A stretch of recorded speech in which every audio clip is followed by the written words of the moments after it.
All right, hello, and welcome to episode 6 of Stuff I Googled this week.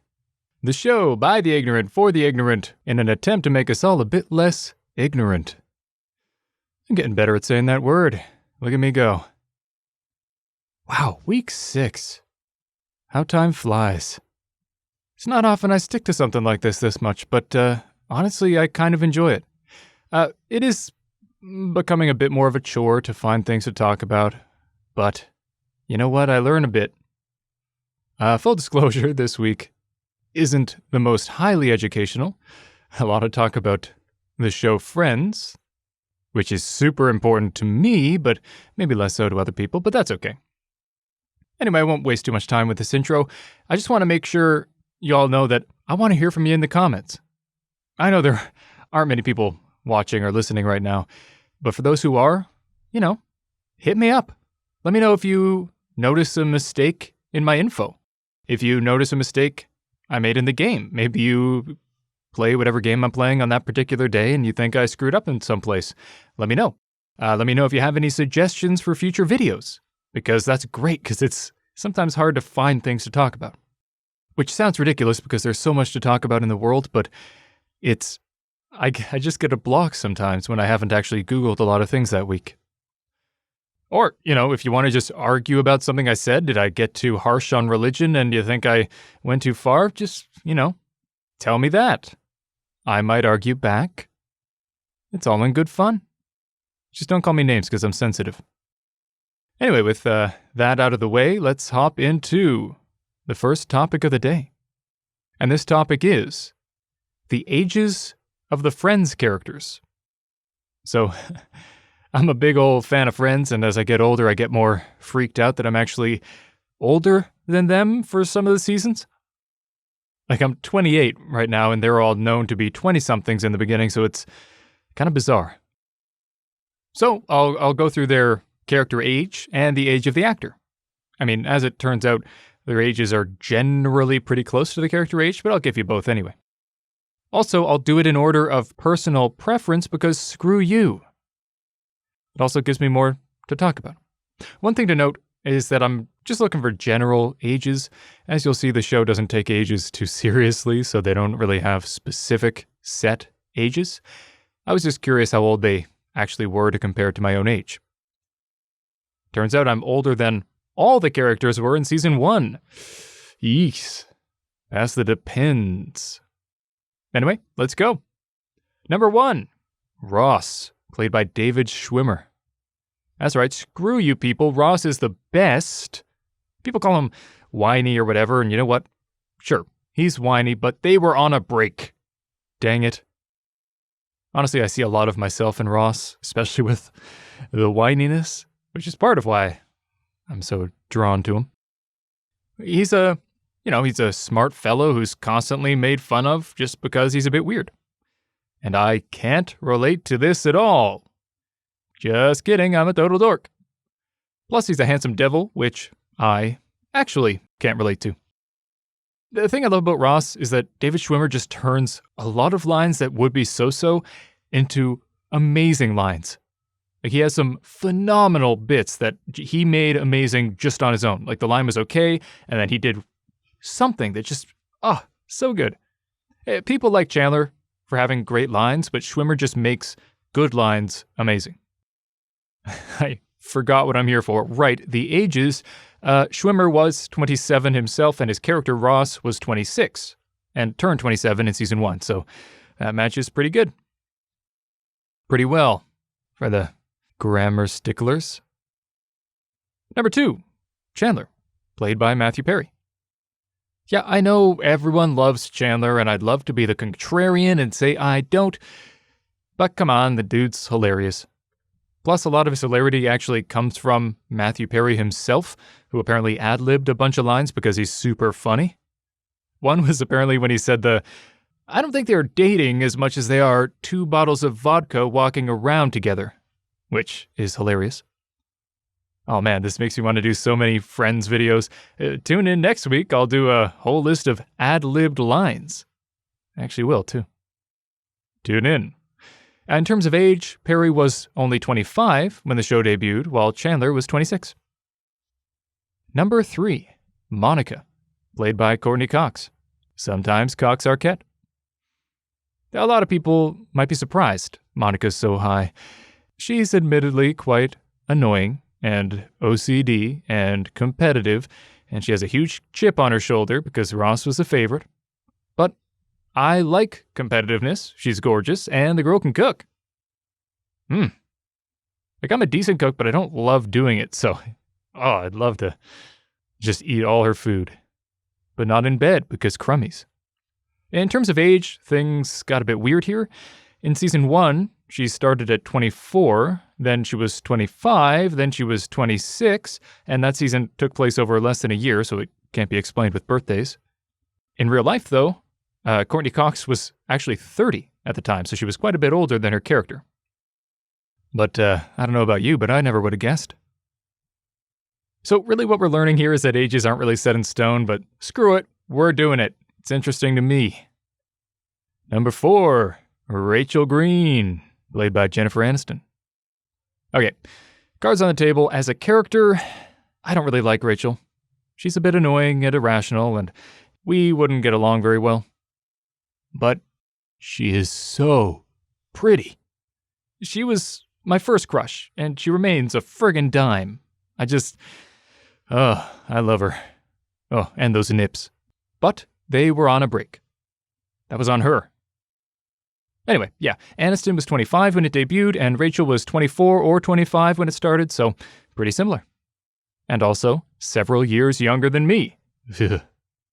Now, while she doesn't have any, year changes, she does have changes to her birthday.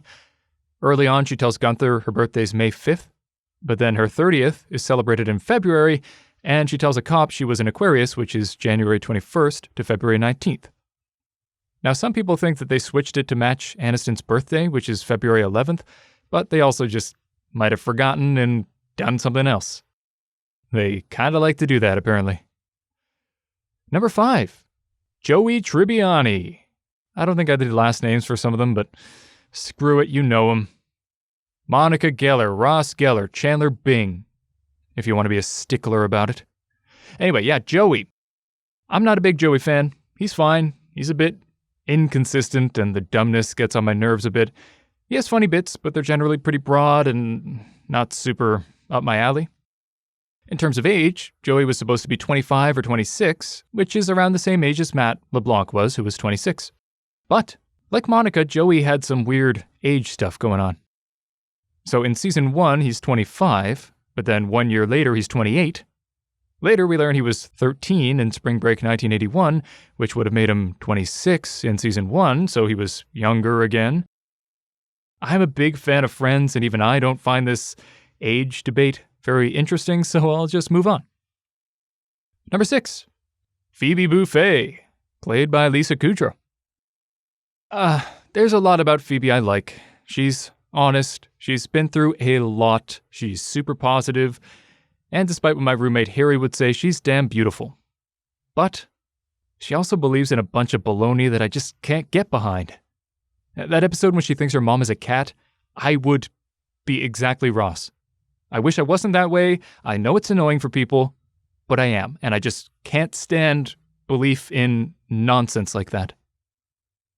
As to the age, Phoebe's supposed to be 27 or 28 when the show starts, but Kudrow was 31. Although when Phoebe turned 30, she learned she was actually 31, so I'm not sure if that changes the estimate for her age that I'm looking at, but I'm too lazy to look into it.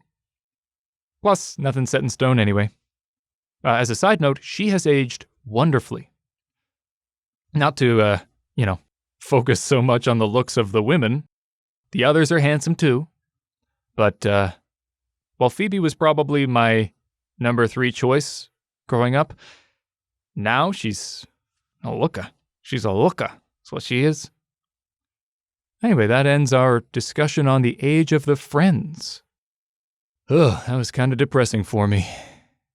They seem to have their lives so put together. And here I am, narrating audiobooks. Whatever, it's fun. Let's do a joke. We haven't done a joke yet. How do you find Will Smith in the snow?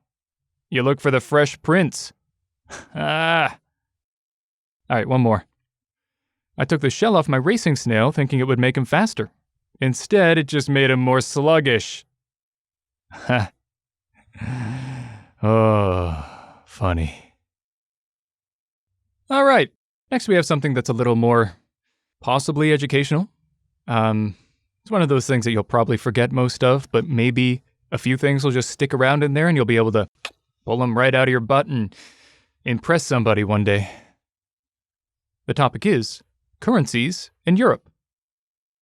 A lot of Europe uses a lot of different currencies, and I'm aware that the euro is used in a lot of them, but I was never really sure about a lot of other currencies. So I figured I'd just look up all the ones in Europe, because those were the ones I was curious about this week. And that's the show. So this is just going off Wikipedia.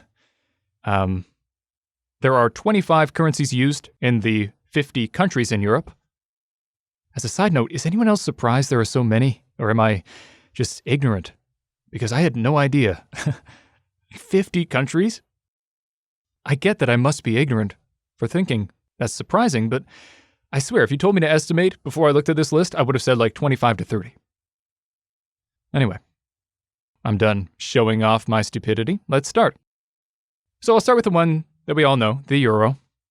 This is used in 19 of the 27 members of the European Union, as well as 5 countries outside the EU. So the EU countries that use the euro are Austria, Belgium, Cyprus, Estonia, Finland, France, Germany, Greece, Ireland, Italy, Latvia, Lithuania, Luxembourg, Malta, Netherlands, Portugal, Slovakia, Slovenia, and Spain. And the non-EU countries that use the euro are Monaco, San Marino, Vatican City, Andorra, and Montenegro. Next, I'll go through the other countries in alphabetical order and say their currency.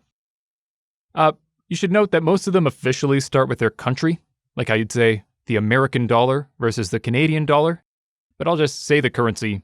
You can fill it in. So, Albania uses the lek. Armenia uses the dram. Oh, also, by the way, don't take my pronunciation seriously at all. Just don't. I mean, take them a little seriously. I like to think I'm decent at guessing pronunciations, because I speak a few languages to some extent, and so I can kind of guess, but I don't know everything. Anyway, I'm getting distracted. Let's start over. Albania uses the lek. Armenia uses the dram. Azerbaijan uses the manat. Belarus uses the ruble. Bosnia and Herzegovina uses the convertible mark.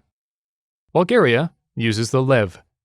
Croatia uses the kuna. The Czech Republic uses the koruna. Denmark uses krona. Georgia uses lari. Hungary uses forint. Iceland uses krona, which looks like krona, but it has what I would call an accent aigu over the O. Liechtenstein uses the Swiss franc. Hey, you like that I went Lich? Ich bin auf Deutschland. Oh. Moldova uses the leu. Macedonia uses dinar. Norway uses krona. Poland uses the zloty. And that I actually did look up because it's spelled like Z-L with a small line through it, O-T-Y. But apparently that's zloty. Romania uses leu. Russia uses ruble. Serbia uses dinar. Sweden uses the franc. Turkey uses lira. Ukraine uses hryvnia. And the United Kingdom uses pound sterling. Too bad we can't use any of this knowledge in a pandemic.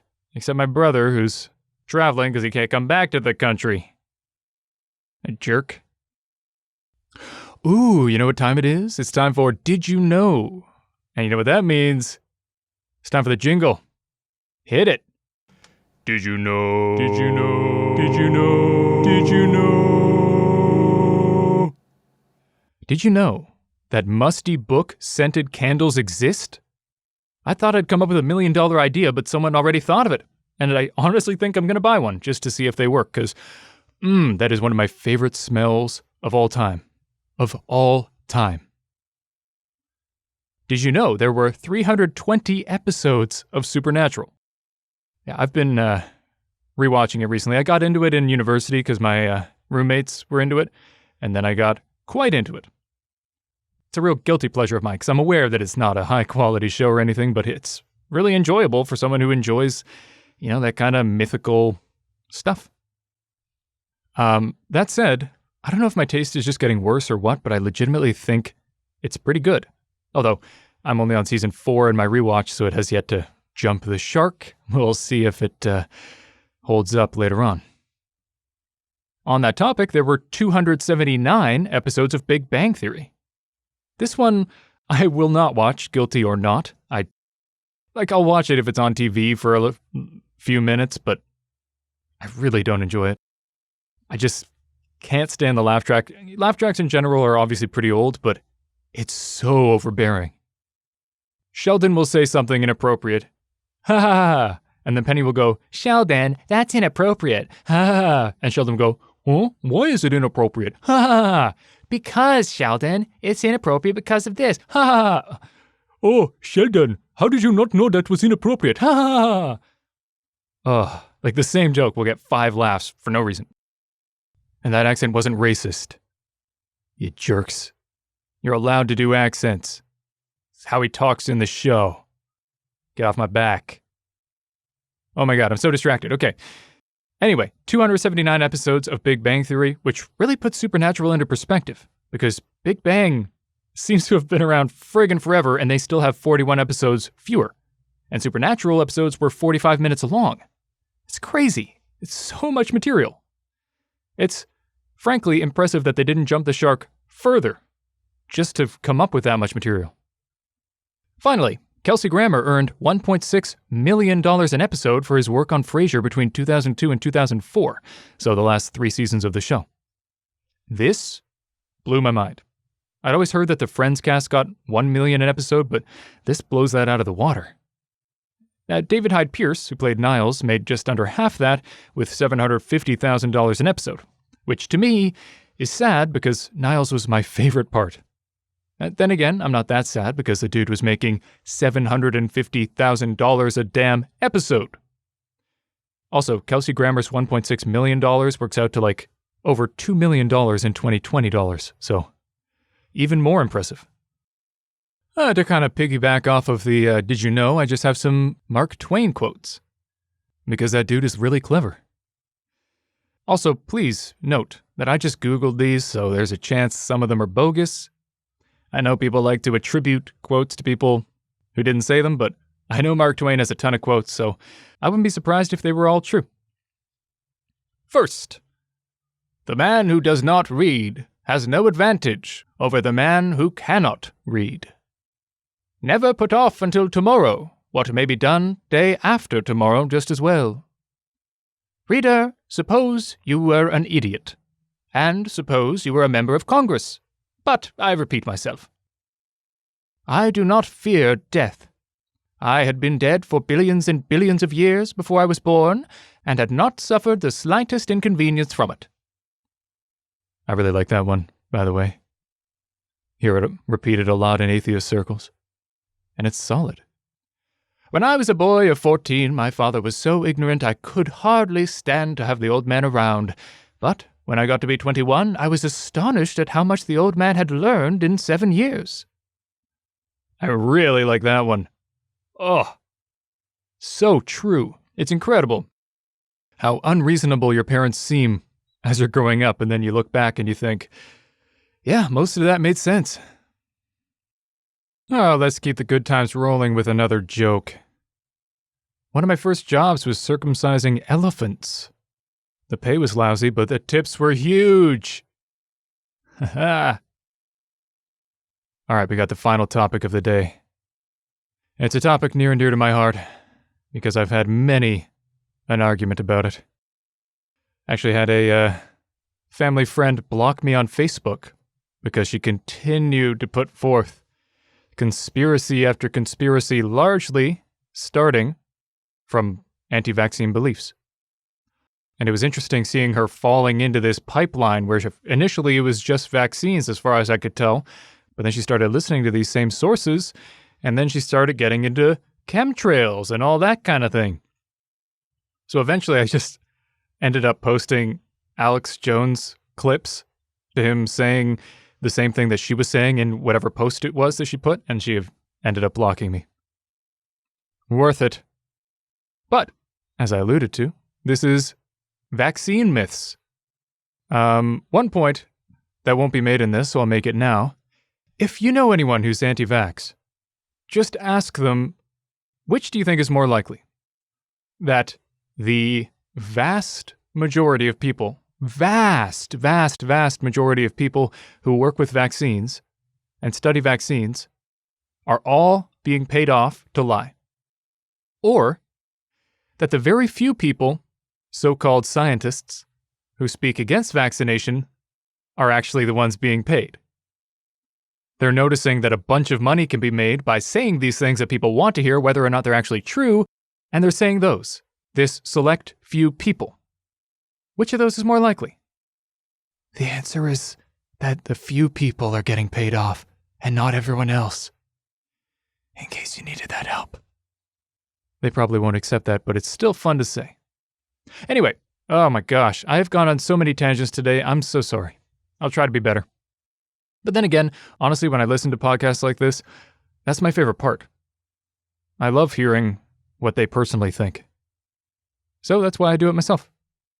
If you don't like that, listen to a different podcast. Simple as that. So, myth 1. Vaccination can cause autism. This is the big claim. This is the one that they often end up parading out. It's the first claim that they tend to get into the pipeline with, and then they learn all the other ones. So this became popular with Jenny McCarthy, but it began in 1998 with Andrew Wakefield, who published a study saying the measles, mumps, and rubella vaccine, or MMR vaccine, could trigger autism in some kids. But it turned out there were huge conflicts of interest in this study, including that Wakefield had applied for a patent for his own MMR vaccine. So he had an awful lot to gain by making people distrust the current one. After other lies and ethics issues were found, the paper was retracted and Wakefield's medical license was revoked. And then Jenny McCarthy found out about it and she told a bunch of people. Apparently, more recently, she's been trying to distance herself and say, "Oh, I was never against vaccinations, but you were." One thing that's important to remember about this, that causes some people to get the wrong idea, is that these vaccines come at a certain time. Like they come before the age of 2. And also, the signs of autism don't tend to show before the age of 2. Or at least many of them. So a child will get the vaccine, and then in time, their autism that was always there will start to show. And then because of the way the timing works, it looks like there's a causation there when it's really just a correlation. They both just happen to come at the same time. So I think that's an important thing to keep in mind. Aside from the fact that these studies are all bogus and it's baloney. I do also think that it's important to point out that an autistic child is better than a dead child. Yeah, I do think I'm not one of those people that thinks things can't be bad. You know, like there are a lot of people who talk about various neurological disorders through these rose-tinted glasses and trying to redefine things so that they're a superpower and they're great. I'm not one of those people. I think for a lot of disorders, they're just bad. And I think severe autism is a hindrance. I'm not saying you can't live a satisfying life, but it's certainly debilitating for a person. It doesn't let them function properly in the world. But there's an autism spectrum. And certain areas of the spectrum, I think there's a very strong argument that the benefits of it can outweigh the drawbacks.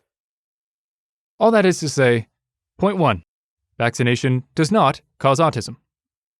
Point 2, autism isn't always debilitating, or even on the whole negative. Point 3, having a child quite far down the autism spectrum is still better than having a child die of a preventable disease. Okay? Okay. And just to put the nail in the coffin, no evidence has been found that MMR vaccines cause autism, including a 2014 meta-analysis involving almost 1.3 million people. It looked at the autism rates of vaccinated and unvaccinated kids and found no damn difference. So shut up. Next myth, mercury in vaccines acts as a neurotoxin. So environmental lawyer Robert F. Kennedy Jr., who was the nephew of President John F. Kennedy, put out an article in 2005 that said there was a government conspiracy to cover up evidence that thimerosal, a preservative once used in vaccines that contained mercury, was causing brain problems, including autism. Few problems with this. Problem number 1. There were lots of errors, intentional or not, in the story that just so happened to help his cause. Problem 2. Thimerosal was already removed from vaccines in 2001, long before his article. Problem 3. When thimerosal was removed, there was no drop in autism, which would indicate that it was not raising it. Apparently, there was a rumor that autism incidence levels dropped in Denmark after thimerosal was removed from vaccines in 1992, but according to this article I'm reading, that's bogus. Maybe this article's bogus too, but I don't think it is. Final myth, spreading out vaccines can be safer for kids. This is one that actually surprised me. It makes total sense that spreading out these potentially dangerous antigens going into your body would actually help you to fight them off. And the logic is sound. But the thing that we don't know is that these additional antigens make up a very small proportion of what a child is taking in. So just in case you aren't aware, the way vaccines work is they introduce a little bit of an antigen into the body so that it can build antibodies, so that should the body encounter that antigen in the future, it knows how to build the antibodies and they can fight it much more effectively. So some people don't go full anti-vax, cue the Tropic Thunder reference, but just say that the vaccinations are done in too short a time and this overloads a kid's immune system. Now, your first thought might be, wouldn't the scientists look into this? And the answer is, yes, of course they did, and it's baloney. A child's immune system deals with thousands of antigens every day. There are germs everywhere. The 300-odd antigens introduced by the vaccine schedule, which are generally done before age 2, make up only about 0.5% of the work that a child's immune system has to do. It's negligible. Now, some argue, but the number of antigens has increased. And that's true. There are more vaccines, there are more diseases that we have vaccines for, so there are a few additional antigens. But science has also gotten better at making these vaccines, so there's actually less of the antigen in the vaccine, which lowers the risk. So while they're using more kinds of vaccines, they're using less of each one. And also, there's still no change to autism. What do you know? There are actually problems with spacing them out. First of all, it leaves them vulnerable for longer. If they happen to pick up the disease in the time that they would have already been covered, that sucks. Also, it increases the odds that they won't get around to getting them at all, which also sucks. All right, we're almost there, guys. We just have philosophy. I didn't forget about philosophy. Although, this week I guess it's a little less philosophy, more little tip for those who struggle with confidence issues. Or just people who want to have a good time in public. And I promise it isn't as inappropriate as I realized I just made that sound. So I've had a lot of confidence issues my whole life for a variety of reasons I won't get into. But something I've been doing recently when out walking my dog or doing errands is just make-believe my way into confidence. Kind of a fake it till you make it thing. So when I'm walking around, I pretend I'm someone else. Generally some handsome movie star. Let's be real, it's generally Henry Cavill. Dude's a fox. So then I walk around thinking about how cool and handsome and rich and buff and famous I am, and it legitimately makes a huge difference. Like I stand taller, I feel great. And like, you know how when cool, handsome people do something that a dork would look stupid doing, and they look cool? Like pretty much anything Paul Rudd does? That's how it feels. I walk past someone, I say hello, and since I'm Henry Cavill in my mind, I think, man, they must have thought I was so handsome. And that feels pretty cool. It's not something non-handsome and non-buff people really get to experience. Now, This, on its own, probably sounds a bit unhealthy, because you're essentially gaining confidence by pretending you aren't yourself, which goes a lot against the whole be yourself thing, which I think is very important. But something I've noticed is that this actually bleeds into how I feel when I'm not pretending. I just kind of get used to feeling and walking that way to the point where I feel more confident all the time. And the more I pretend, the more it bleeds over, and I legitimately feel like a confident, handsome, charismatic person, even if others would disagree. Obviously, this may not help everyone, but honestly, give it a try. You may be surprised. If it doesn't help, no harm, no foul. But if it does help, it's pretty sweet. It's at least a good time when you're out in public, and at most, a great way to just change the way you view yourself. Change the way you feel and act, which changes the way you're perceived. Oh, voice is getting a bit sore, so I'm glad it's over. And maybe you are too.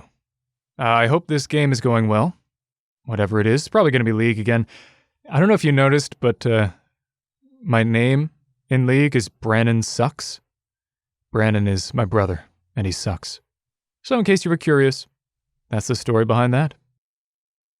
Again, please hit me up in the comments, man. Or woman, or whatever you may be. Let me know if you think I made a mistake in the information, if you think I made a mistake in the game, if you have any suggestions, if you want to argue about something. I love me an argument.